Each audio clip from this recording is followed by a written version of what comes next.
Hey guys, Josh here again with Windy City, continuing on with our Secret to Facility Management series. Hope you guys like it so far. Today we're going to talk about a little bit about how to negotiate properly with a service vendor or a service company. So first and foremost, if you haven't watched my previous video, go do that, because that's a good prerequisite to this. Make sure to meet them first. Make sure to share your objectives clearly, concisely. This is the best way to begin the negotiation process with any service company. So,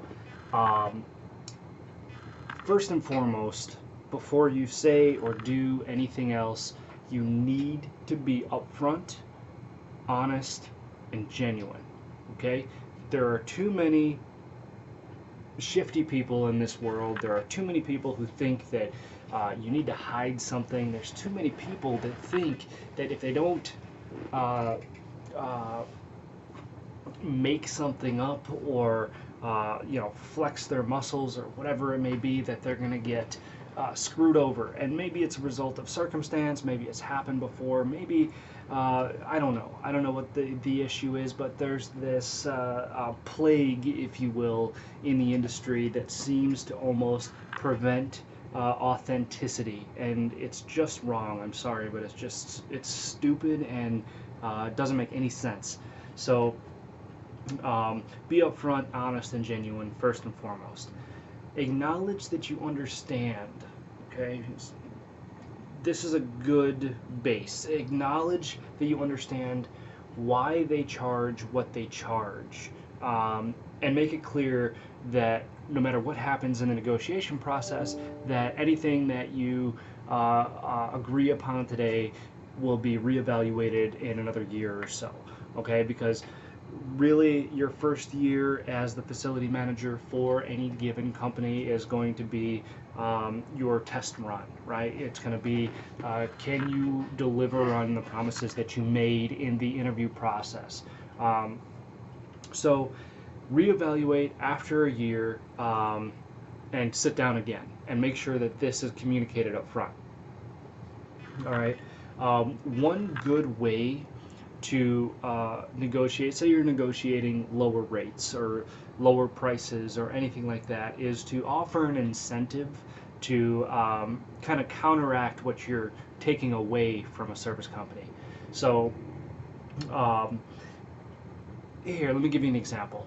So certain projects, okay, if it's a big project, let's say it's an RTU, rooftop unit install, okay, and your service vendor, your HVAC vendor quotes you out a price for a new HVAC unit plus install. All right, but you can get this unit for $1,000 cheaper through your buying group. If it's a large restaurant, large company, you may be a part of a group that gets better rates. And believe it or not, especially if you're using smaller companies, your rates are going to be better than a service company's rates, and that's just the bottom line. So why not make a deal with the service vendor to maintain the relationship and to keep things mutual and to show that you honestly and genuinely care about them, making money? Why not tell them that you'll buy the unit, so you save $1,000 right off the bat, right? And then they'll do the install, okay? They'll give you an install price, all right? And then you'll give them an additional, say $500, okay, for not selling you that piece of equipment, all right? Maybe their margins weren't even that much.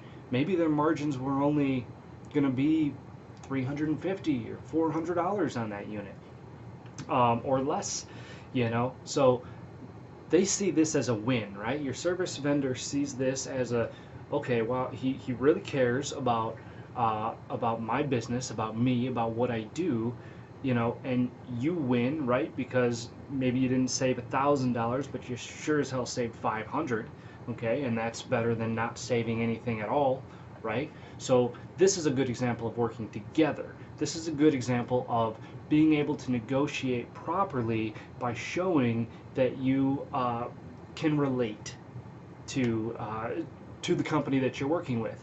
And that's a really big thing. It's a win-win scenario, and that is where real business gets done, is win-win scenarios. Don't threaten, don't negotiate with fear, don't say, this is what I can pay, not a penny more. You need to bring your quote down to this, you need to bring your rates down to that. That doesn't get you anywhere. You know what that does? That pisses off your service vendor, and then they find other things to charge you for, and you lose. You just don't know you're losing. So don't do that. All right? And if you think this doesn't happen, I'm sorry, but open your eyes. Okay? If you are a dickhead, you're gonna get a dickhead, and that's just the way the world works. All right? So that's why it's so important to be authentic, be genuine, communicate your objectives. I can't say this enough, because you want people to like you. You want people to understand what they're doing for you, to appreciate what they're doing for you. You want your service companies and your service vendors to want to help you. So, and that's really the biggest thing. Above all else, relate to the person that you're negotiating with. All right, you're both in business to make money, so act like it. Care about them. Care about and remember, it's not your place to judge or determine how much money they are going to make or they should make. They have their reasons for justifying that, just like your company or you have reasons for justifying it on your end. Okay, so that's not your job. Don't judge. Don't try to manipulate how much they're going to make. Only worry about aligning your objectives to create win-win scenarios. And when you do that, the rest will fall into place, and you'll have a successful negotiation in which everybody wins. Make sense? I hope so. If you have any ideas for me, comments, opinions, whatever, comment below. Let me know. Find a way to get a hold of me. Otherwise, make sure you subscribe to this channel, all right, to get these updates every week. We got these every Friday. Sign up for the newsletter, podcast.